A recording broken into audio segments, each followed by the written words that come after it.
এখন বৰ্তমান হাকৈ বিলৰ কিনাৰত এইবিলাক আপোনাৰ দেখিছে। মই এতিয়া বৰ্তমান এই পহুপাত হাতত লৈছোঁ, বুটলিলোঁ। এইজোপা আমি পহুপাত বুলি কওঁ, গাহৰি মাংসৰ লগত দি ধুনীয়াকৈ খাব পাৰি। তাৰপাছত আপোনাৰ এইটো পহুপাতৰ গছ হয়। এইটো দেখিছে আপোনালোকে, ধুনীয়াকৈ মছলা মাংসৰ লগত দি খাবলৈ ভাল। এখন হ'ল বিল, এখন হাকৈ বিল। তাৰপাছত এইবিলাক আপোনাৰ জাতিলাও, এয়া জাতিলাও গছ। এইটো দেখিছে আপোনালোকে জাতিলাও গছ। এইটো ভেন্দি হৈ গ'ল ধুনীয়াকৈ।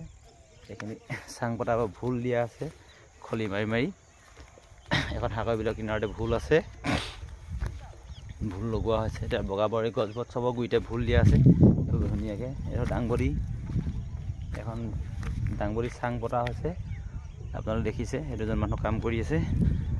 বাকী ইফালে আৰু ৰঙালাও চঙলাও লগোৱা হ'ব। এখন বাৰী পতা হৈছে। তাৰপিছত ফ্ৰেছ খেতি, একো সাৰ চাৰ ইয়াত প্ৰয়োগ কৰা হোৱা নাই। এতিয়া আপোনাৰ মই দোন বন কেইটামান বুটলি লৈছিলোঁ ধুনীয়াকৈ। এই বাঁহখিনি দেখিছে সেইফালে, সেই কিনাৰে কিনাৰে গ'লে, হাবিখনৰ কিনাৰে কিনাৰে গ'লে আমাৰ ঘৰ পাব। এইখন বিলৰ কিনাৰে কিনাৰে মানে গ'লে ঘৰ। ইফালে চৰাইহাবি বিল। বাকী আৰু এইখিনি মাটি হ'ব, লগাই আছোঁ মানে। এইখিনি আগতীয়াকৈ ৰঙালাও লগাম বুলি ভাবিছোঁ।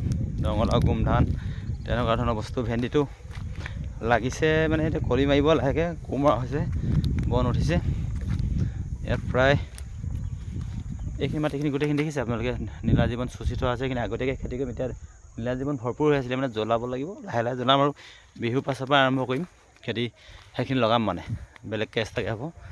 তো পাছত আকৌ দেখুৱাই থাকিম। হ'লে আহিব, নিব, খাব। ফ্ৰেছ মাল নিজেও খাম, আপোনালোকেও খুৱাম। আকৌ পাছত লগ পাম।